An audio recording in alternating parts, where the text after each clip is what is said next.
Tuan Tanah adalah dewa. Bab 487. Seperti kata pepatah, perpisahan sesat lebih baik daripada pernikahan baru, apalagi perpisahan lebih dari 2 bulan. Qin Ming dan Bai Linglong masih saling mencintai hingga siang hari sebelum mereka bangun dari tempat tidur dan bersiap untuk makan siang. Bai Linglong merasa kakinya lemas dan dia berjalan sempoyongan, yang jelas karena terlalu memanjakan diri. Dia memutar matanya ke arah Qin Ming dan berkata dengan genit, "Aku benar-benar tidak tahu apa yang kamu makan sejak kecil. Kamu hampir membuatku tidak bisa bangun dari tempat tidur. Siapa yang menyuruhmu datang ke Paris? Kita terpisah ribuan mil. Tidak mudah bagiku untuk menyeberangi lautan demi menemuimu.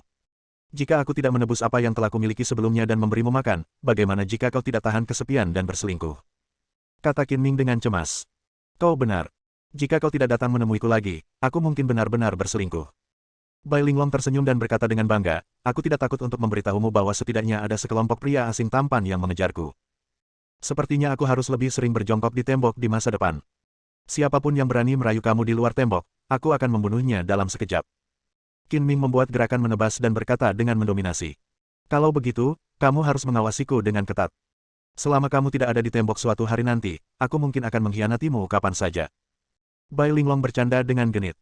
"Jadi aku harus menggunakan kartu trufku dan membuatmu terbaring di tempat tidur selama 3 hari, dan kau bahkan tidak bisa meninggalkan rumah. Mari kita lihat bagaimana kau bisa keluar dari sini." Qin Ming mengangkat bibirnya dengan seringai jahat, memeluk tubuh Bai Linglong yang menawan dan dewasa dengan kedua tangannya, dan jatuh ke tempat tidur lagi. "Hentikan, hentikan." Bai Linglong memohon ampun, sambil mengeluh, "Seluruh tubuhku hampir hancur, dan aku sangat lapar. Jika kau menyiksaku lagi, aku akan pingsan. Lalu apakah kamu akan keluar?" Qin Ming bertanya dengan serius sambil berwajah datar. "Aku hampir tidak bisa berjalan lagi, bagaimana mungkin aku punya pikiran untuk mengkhianatimu? Maafkan aku, sayang." Bai Linglong berkata dengan nada memelas. Parasnya yang cantik membuat sulit bagi pria manapun untuk bersikap cukup kejam. "Begitulah kira-kira." Qin Ming mengangguk penuh pengertian dan menarik Bai Linglong berdiri. "Ayo pergi, kakak akan mengajakmu makan di restoran Prancis." Bai Linglong tidak berani bercanda lagi. Dia merapikan pakaiannya, mengembalikan penampilannya yang cerah dan menawan, memegang lengan Qin Ming dengan penuh kasih sayang, dan berjalan keluar ruangan. Ketika Bai Linglong datang ke Paris, Qin Ming juga mengirim saudara kembar Huo Xiyun dan Huo Xiu untuk mengikuti dan melindunginya. Keduanya tinggal bersebelahan, dan dia mengundang mereka untuk makan malam. Saudari kembar itu terkejut ketika mereka melihat Qin Ming. "Kakak Qin, kapan kau datang? Kenapa kakak Bai tidak memberitahu kami?" Setelah tinggal bersama di negara asing selama lebih dari 2 bulan, Bai Linglong sudah menganggap kedua saudari itu sebagai adik perempuannya sendiri dan mereka dapat berbicara tentang hampir semua hal.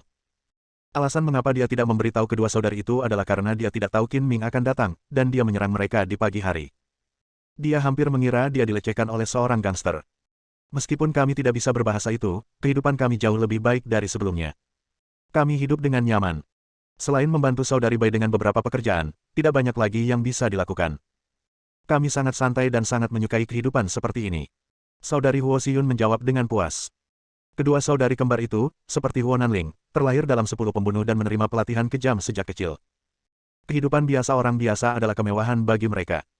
Mereka bermimpi meninggalkan organisasi pembunuh, tetapi mereka tidak pernah menyangka bahwa suatu hari mimpi ini akan menjadi kenyataan. Itu harus diwujudkan. Semua ini berkat Qin Ming yang menjadi pemimpin baru Ten Absolutes, yang benar-benar mengubah organisasi Ten Absolutes dan juga mengubah kehidupan para saudari Huo. Kalau tidak, mereka benar-benar tidak tahu kapan mereka bisa lolos dari lautan penderitaan. Jadi mereka tidak hanya kagum pada Qin Ming, tetapi juga penuh rasa terima kasih. "Kakak benar, kami sangat menyukai kehidupan kami saat ini." Kakak Huo Xiu mengangguk setuju. Meskipun mereka kembar dan tampak hampir sama, kepribadian mereka sangat bertolak belakang. Kakak perempuan Huo Xiyun periang dan ceria, sedangkan adik perempuannya Huo Xiyun agak dingin. "Ngomong-ngomong, Saudara Qin, berapa hari Anda berencana tinggal di Paris?" tanya Huo Xiyun. "Akan memakan waktu 4 atau 5 hari. Kita harus kembali sebelum hari Jumat." Bu Qingyi mendaftarkan Qin Ming dalam kursus pelatihan manajemen bisnis, yang akan resmi dimulai pada hari Jumat, jadi Qin Ming harus kembali ke kota Donghai sebelum hari Jumat. "Hari ini akhir pekan, jadi aku akan membiarkan kakak Bai menghabiskan lebih banyak waktu denganmu." Huo Xiyun berkata sambil tersenyum nakal, "Kakak Qin, kau tidak tahu betapa kakak Bai merindukanmu. Dia menyebutmu di depan kami hampir setiap hari. Bagaimana mungkin aku merindukannya? Dia hanya datang mengunjungiku sekali dalam lebih dari 2 bulan, dan aku hampir melupakannya." Bai Linglong mengeluh. "Benarkah?" Qin Ming berkata dengan cemas, "Aku tidak tahu siapa yang mengatakan dia sangat merindukanku di ranjang, tetapi mengapa dia tidak mengenaliku setelah aku mengenakan pakaianku?" Wanita mengubah sikap mereka lebih cepat daripada membalik halaman buku, dan apa yang mereka katakan itu benar. Perhatikan pengaruhmu dan jangan bicara tanpa kendali. Bai Linglong memutar matanya dan berkata dengan marah, Siyun dan Siyu belum punya pacar, berhati-hatilah agar tidak tertipu olehmu. Kita pura-pura tidak mendengar apa-apa saja, kata Huo Siyun dengan sedikit malu. Sambil mengobrol dan tertawa, mereka berempat keluar dari apartemen dan bertemu dengan seorang pria kulit putih tinggi dengan rambut coklat panjang dan kumis. Dia tampak sangat dewasa dan jantan, dengan penampilan yang tampan. Dia adalah pria Prancis yang tampan dan menawan, memegang buket mawar merah cerah di tangannya. Nona Bai, aku sudah lama menunggumu. Setelah melihat Bai Linglong, pria kulit putih itu bergegas menghampirinya. Ketika dia melihat Bai Linglong memeluk Qin Ming dengan erat, sedikit rasa kehilangan melintas di matanya, lalu dia kembali tersenyum menawan. Aku meneleponmu sebelum aku datang ke sini, tetapi teleponmu mati. Kurasa kau belum pergi, jadi aku menunggumu di sini. Agar bisa menghabiskan waktu tenang bersama Qin Ming, Bai Linglong sengaja mematikan telepon selulernya agar tidak diganggu. Tuan Rupert, apakah ada yang ingin Anda bicarakan dengan saya? Bai Linglong bertanya dengan penuh pengertian. Dia bisa menebak mengapa dia datang dengan melihat bunga mawar di tangannya. Ini bunga mawar yang aku tanam musim semi ini. Bunganya mekar kemarin. Aku memetik beberapa khusus untukmu. Aku harap kau menyukainya. Rupert menyerahkan bunga mawar itu dengan sopan dan berwibawa. Terima kasih atas kebaikanmu, tapi aku tidak bisa menerimanya, kalau tidak suamiku akan marah. Bai Linglong tersenyum dan menolak dengan terus terang. Qin Ming bukanlah orang yang pelit. Ia tidak marah ketika seorang pria memberikan bunga mawar kepada Bai Linglong. Namun, ia berada jauh di kota Donghai dan tidak dapat bersama Bai Linglong. Ia harus waspada terhadap saingan cintanya, jadi ia sengaja memeluk Bai Linglong erat-erat dan menyatakan kedaulatannya kepada pria Prancis yang tampan di depannya. Bai Linglong juga bekerja sama dengan sangat baik. Dia meringkuk dalam pelukan Qin Ming seperti seekor burung kecil, wajahnya dipenuhi dengan kebahagiaan dan kemanisan. Itu sama saja dengan menunjukkan kasih sayang yang besar, yang membuat Rupert menyerah. Nona Bai, apakah Anda sudah menikah? Rupert bertanya dengan heran. Menurut informasi yang dia dapatkan, Bai Linglong. Dia bahkan tidak mempunyai pacar, tetapi tiba-tiba seorang suami muncul, yang mengejutkannya dan membuatnya merasa sangat menyesal. Bai Linglong mengangguk, ini suamiku. Dia terbang dari Tiongkok untuk menemuiku tadi malam. Ini adalah kesempatan langka bagi kita untuk berkumpul. Waktu sangat berharga. Maaf aku harus meninggalkanmu. Maaf telah mengganggumu. Rupert meminta maaf dengan sopan, dengan kekecewaan yang mendalam di matanya. Bai Linglong mengabaikan Rupert dan berjalan menuju mobil yang diparkir di lantai bawah bersama Qin Ming, diikuti oleh saudara perempuan Huo. Ada apa dengan pria Prancis tampan itu? Tanya Qin Ming dengan wajah tegas. Apakah kamu cemburu? Bai Linglong berkata sambil tersenyum gembira, dia adalah salah satu pelamarku. Sungguh romantis menanam bunga mawar sendiri dan memberikannya kepada wanita yang kamu sukai. Jika kamu tidak melihatku, aku mungkin akan menerimanya.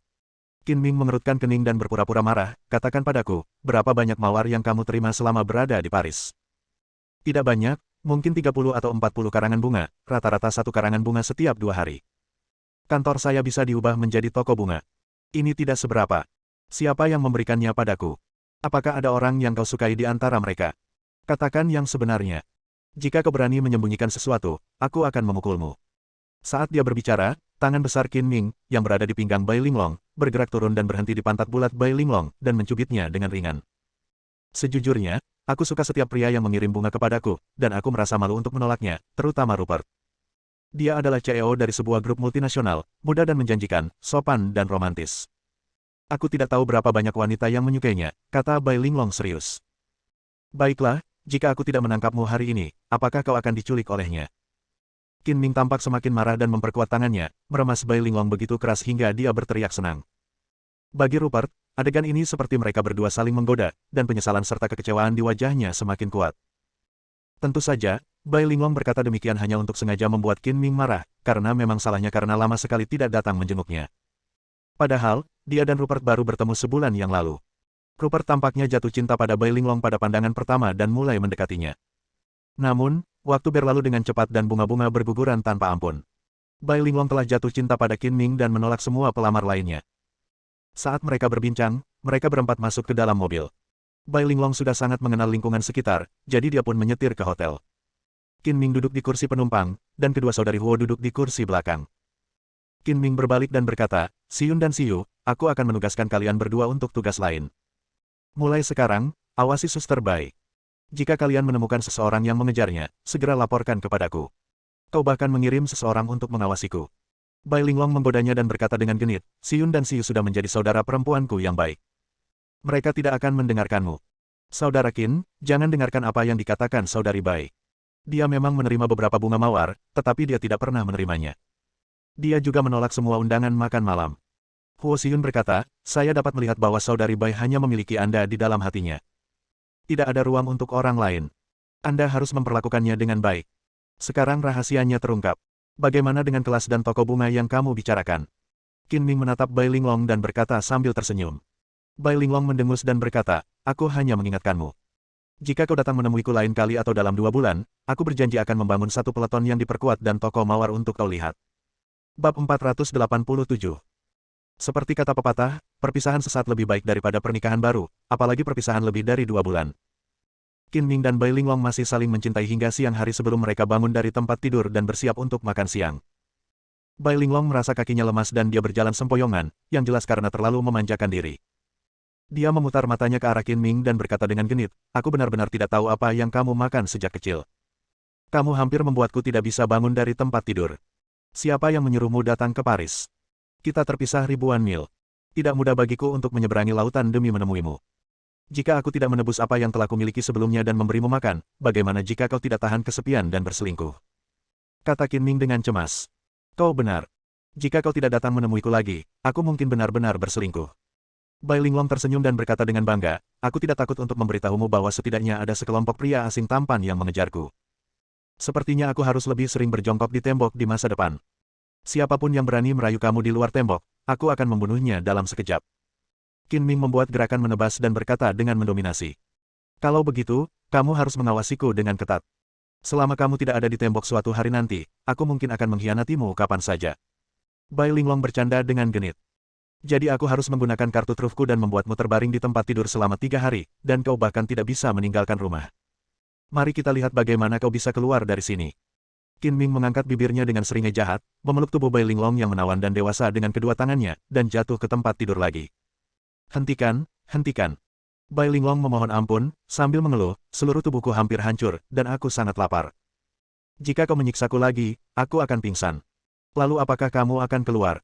Qin Ming bertanya dengan serius sambil berwajah datar. Aku hampir tidak bisa berjalan lagi, bagaimana mungkin aku punya pikiran untuk mengkhianatimu? Maafkan aku, sayang. Bai Linglong berkata dengan nada memelas. Parasnya yang cantik membuat sulit bagi pria manapun untuk bersikap cukup kejam. Begitulah kira-kira. Qin Ming mengangguk penuh pengertian dan menarik Bai Linglong berdiri. Ayo pergi, kakak akan mengajakmu makan di restoran Prancis. Bai Linglong tidak berani bercanda lagi. Dia merapikan pakaiannya, mengembalikan penampilannya yang cerah dan menawan, memegang lengan Qin Ming dengan penuh kasih sayang, dan berjalan keluar ruangan. Ketika Bai Linglong datang ke Paris, Qin Ming juga mengirim saudara kembar Huo Xiyun dan Huo Xiu untuk mengikuti dan melindunginya. Keduanya tinggal bersebelahan, dan dia mengundang mereka untuk makan malam. Saudari kembar itu terkejut ketika mereka melihat Qin Ming. Kakak Qin, kapan kau datang? Kenapa kakak Bai tidak memberitahu kami? Setelah tinggal bersama di negara asing selama lebih dari 2 bulan, Bai Linglong sudah menganggap kedua saudari itu sebagai adik perempuannya sendiri dan mereka dapat berbicara tentang hampir semua hal.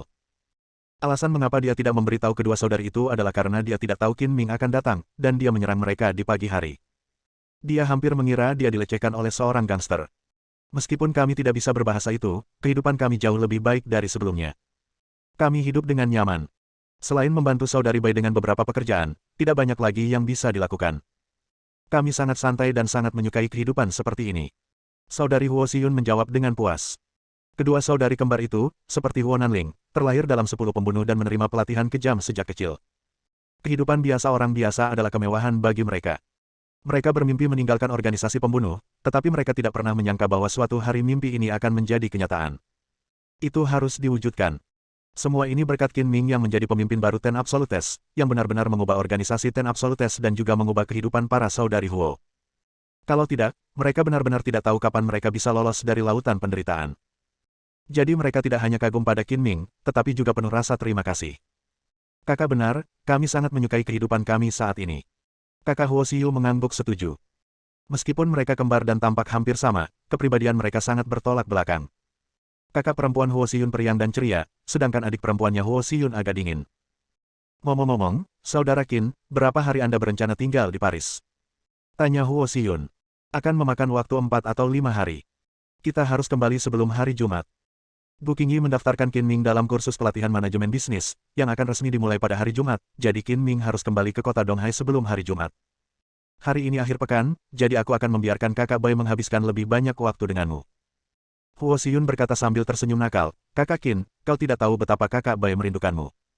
Dia menyebutmu di depan kami hampir setiap hari. Bagaimana mungkin aku merindukannya? Dia hanya datang mengunjungiku sekali dalam lebih dari 2 bulan, dan aku hampir melupakannya. Bai Linglong mengeluh. Benarkah? Qin Ming berkata dengan cemas, aku tidak tahu siapa yang mengatakan dia sangat merindukanku di ranjang, tetapi mengapa dia tidak mengenaliku setelah aku mengenakan pakaianku? Wanita mengubah sikap mereka lebih cepat daripada membalik halaman buku, dan apa yang mereka katakan itu benar. Perhatikan pengaruhmu dan jangan bicara tanpa kendali.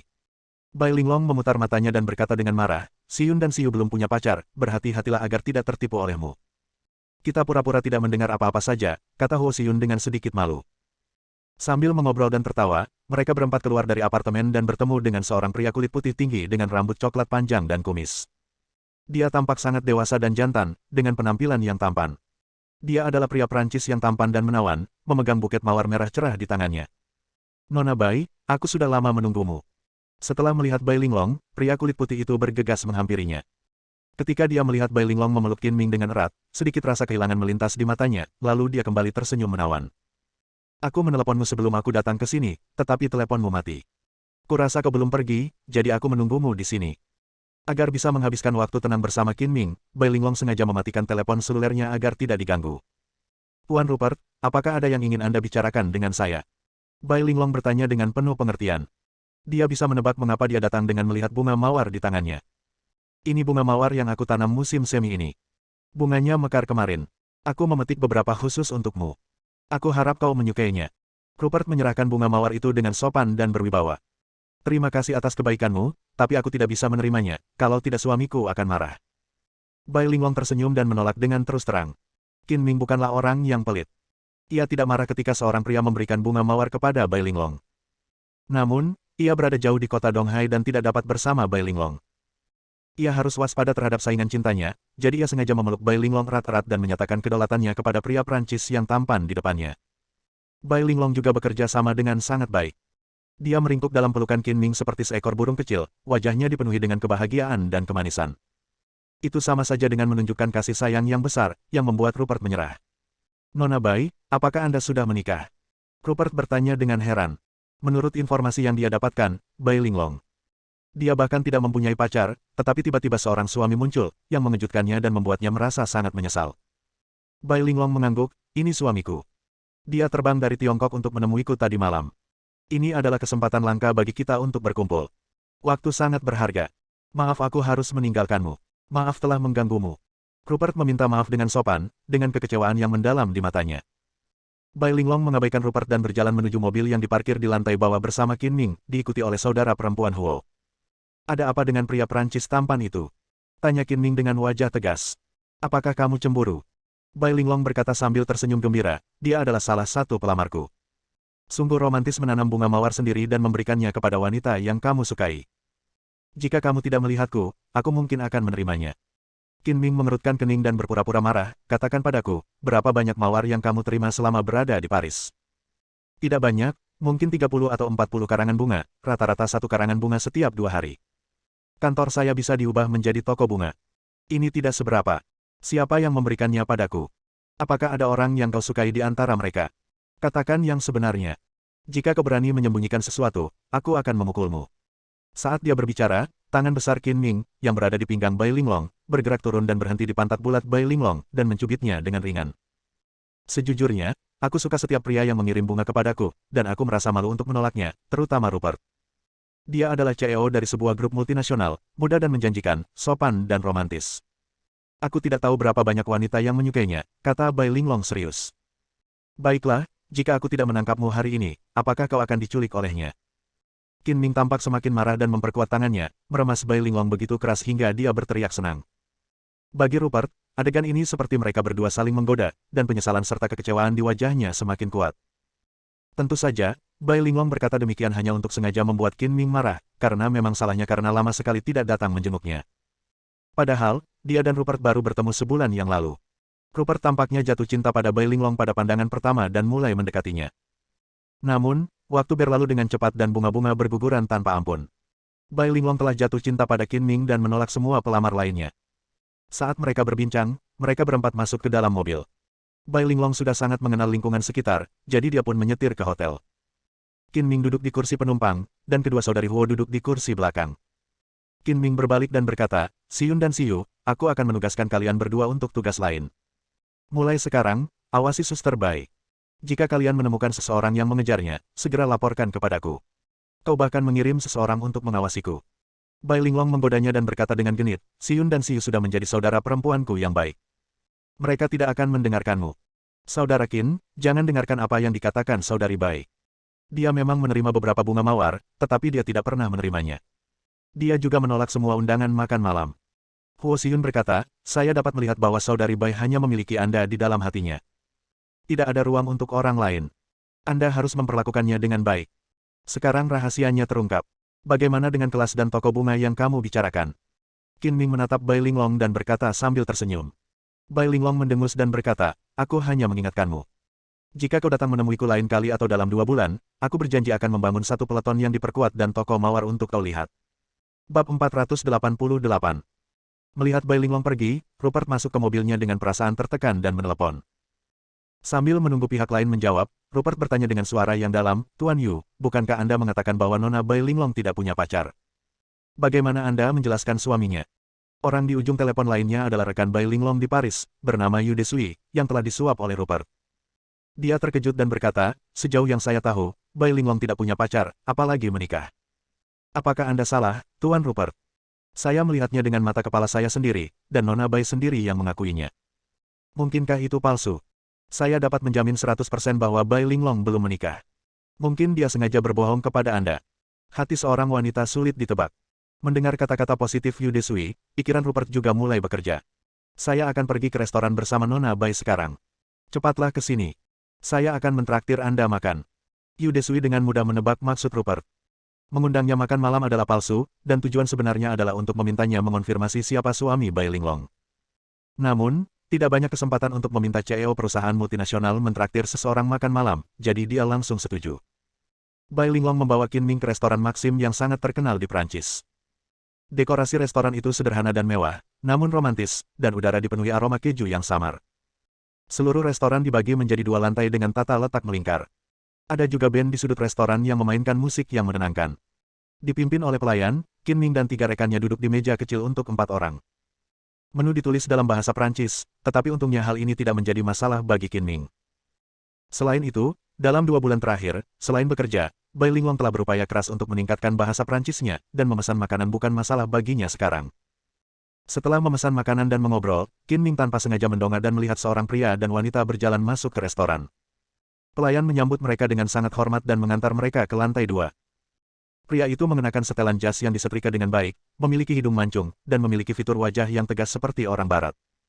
Pupil matanya sedikit membiru, dan dia tampak tampan dan memancarkan temperamen yang mulia seperti seorang pangeran. Wanita itu berambut pirang dan bermata biru, bertubuh ramping, berlekuk, dan sangat cantik. Dia benar-benar wanita cantik yang luar biasa. Qin Ming mengenal pria bangsawan itu. Dia berasal dari Languedoc, yang telah dia temui beberapa kali saat terakhir kali dia datang ke Paris bersama Gu Qingyi untuk menghadiri pameran perhiasan yang diadakan oleh keluarga Mailanri tempat Anne berada. Bai Linglong juga mengikuti arah tatapan Qin Ming dan secara keliru mengira bahwa Qin Ming sedang menatap wanita cantik Prancis itu. Dia mengulurkan tangannya dan memutar pinggang Qin Ming, dan berkata dengan genit seolah-olah dia cemburu, "Masih mencari. Apa kamu belum pernah melihat wanita cantik asing sebelumnya?" Qin Ming berbalik dan berkata dengan ekspresi bersalah, "Aku lebih dirugikan daripada Doe. Aku sedang melihat pria tampan itu, oke. Kapan kamu mulai menyukai pria asing yang tampan? Aku bukan seorang gay. Apakah kau ingin aku membuktikannya lagi malam ini?" Memikirkan kebrutalan Qin Ming, Bai Linglong menggelengkan kepalanya dan berkata, "Biarkan aku beristirahat selama 2 hari. Kau hampir menyiksaku sampai mati. Saya hanya mendengar ada sapi yang mati karena kelelahan, tetapi tidak ada tanah yang dibajak sampai mati. Saya bahkan tidak merasa lelah, jadi apa yang Anda takutkan? Betapapun bagusnya negeri ini, jika bertemu banteng gila sepertimu, pasti akan hancur." Bai Linglong mengeluh kepada Qin Ming dengan tatapan genit. Pada saat ini, Languedoc sudah naik ke lantai 2. Bagaikan seorang pangeran yang tengah menatap para tamu di lantai pertama dari atas, saat matanya menyapu meja tempat Qin Ming duduk, ia tertarik oleh 3 wanita cantik dari timur dan pandangannya terhenti. Ketika pandangan Languedoc tertuju pada Qin Ming, awalnya dia tertegun, jelas tidak menyangka akan bertemu Qin Ming di sini, lalu senyum sinis muncul di sudut mulutnya. "Beraninya kau datang ke Paris. Ada begitu banyak orang yang menunggumu. Aku jamin kau tidak akan pernah kembali. Lantai kedua penuh dengan kamar-kamar pribadi dengan tirai manik-manik kristal. Lam Wedok masuk ke salah satu kamar, segera mengeluarkan ponselnya, memutar nomor, dan berkata dengan suara rendah dengan hormat, Tuan Andre, saya punya kabar baik untuk Anda. Saya bertemu Qin Ming di restoran Maxim. Ya, dialah pria Tionghoa yang kamu cari. Dia baru saja memesan makanan dan sedang makan. Ada 3 wanita cantik oriental di sampingnya. Baiklah, aku akan segera mengirim seseorang untuk mencari tahu identitas ketiga wanita cantik dari timur itu dan mencari keberadaan Qin Ming. Setelah menyelesaikan panggilan, Lam Wedok memanggil pelayan, memberinya beberapa euro sebagai tip, dan meminta pelayan untuk membawanya dan wanita cantik Prancis itu ke bawah dan mencari posisi di lantai pertama di mana mereka dapat dengan mudah mengamati Qin Ming. Qin Ming juga melihat Lam Wedok ketika dia turun ke bawah, tetapi dia tidak memasukkannya ke dalam hati dan hanya makan dan minum seperti biasa. Sekitar 10 menit kemudian, Rupert dan seorang pria oriental masuk ke restoran dan duduk beberapa meja jauhnya. Dia adalah pria di sebelah Nona Bai, Tuan Yu, apakah Anda mengenalnya? Setelah memesan makanan dan menyuruh pelayan pergi, Rupert bertanya dengan suara rendah. Pria oriental itu adalah rekan Bai Linglong, Yu Desui. Ia mengamati lebih dekat dan menjawab dengan sopan, saya kenal dia. Dia adalah manajer keamanan di kantor pusat kelompok kami. Namanya Qin Ming. Meskipun saya tidak begitu mengenalnya, saya dapat menjamin bahwa dia jelas bukan suami Bai Linglong. Kau yakin? Tanya Rupert lagi. Yu Desui mengangguk berulang kali, aku 100% yakin. Aku belum pernah mendengar bahwa mereka berdua menjalin hubungan. Mungkin dia hanya pelamar Bai Linglong. Rupert tampak lega, kesedihan dalam hatinya sirna, dan senyum bahagia muncul di wajahnya. Selama Nona Bai belum menikah, aku masih punya kesempatan. Sejujurnya, bakat dan penampilan Tuan Rupert 10 kali lebih baik daripada Qin Ming. Saya percaya bahwa jika Nona Bai memilih pasangan hidup, dia pasti akan memilih Anda. Mungkin dia sengaja mengatakan bahwa Qin Ming adalah suaminya hanya untuk menguji ketulusan Anda. Anda tidak boleh mundur saat ini. Yu Desui menyanjungnya. Senyum Rupert melebar saat dia setuju, kau benar. Aku harus melewati ujian sebelum aku bisa memenangkan hati si cantik. Setelah berkata demikian, Rupert menelepon dengan nada tinggi, memanggil seorang pelayan, dan membisikkan beberapa patah kata. Pelayan itu mengangguk berulang kali dan berbalik untuk berjalan ke arah band di sudut restoran. Band itu dinyanyikan oleh seorang wanita Prancis berusia 30-an. Setelah mendengarkan kata-kata pelayan itu, dia berdeham, mengambil mikrofon, dan melihat ke arah Rupert. Maaf mengganggu kalian semua. Sekarang saya akan memainkan lagu berjudul When I Think of You bersama band. Lagu ini adalah hadiah dari Tuan Rupert untuk Nona Bai Linglong. Saya juga mendoakan mereka agar pernikahannya bahagia. Banyak warga Prancis yang makan di sana meletakkan alat makan mereka, bertepuk tangan dan mengucapkan berkat. Qin Ming tidak dapat menahan diri untuk tidak mengerutkan bibirnya. Hanya dengan mendengar nama lagunya, dia tahu itu adalah lagu cinta. Dia memesan lagu cinta untuk Bai Linglong di hadapanku. Apakah dia pikir aku tidak ada? Rupert berdiri, memegang gelasnya, dan dia dengan sopan mengangkat gelasnya kepada para tamu di sekitarnya, dan akhirnya mengangkat gelasnya kepada Bai Linglong. Dia memberiku lagu cinta di hadapanmu. Apakah ini provokasi yang keterlaluan? Apakah kau hanya akan berdiri di sana dan menonton tanpa bereaksi? Bisik Bai Linglong. Saya seorang pria dan harus bermurah hati. Dia tidak memenuhi syarat untuk menjadi saingan cintaku. Qin Ming berkata dengan nada menghina sambil tersenyum tipis dan mengangkat gelasnya ke arah Rupert. Rupert terkejut dengan sikap ramah Qin Ming. Dia mengangguk sopan dengan sedikit rasa bangga di antara alisnya, seolah-olah tidak yakin siapa yang akan menjadi milik Bai Linglong pada akhirnya. Mari kita tunggu dan lihat. Saat musik mulai dimainkan, nyanyian wanita Prancis itu menyebar ke seluruh restoran. Banyak orang Prancis yang mendengarkan dengan tenang, menikmati momen yang indah ini. Di Cina, restoran adalah tempat berkumpulnya teman dan keluarga dan suasananya ramai dan ramai. Di Prancis, situasinya justru sebaliknya. Semua orang makan dengan sopan dan tenang, serta mengobrol dengan suara yang sangat pelan. Bahkan suara semua orang yang berbicara di ruangan itu tidak sekeras suara nyanyian band.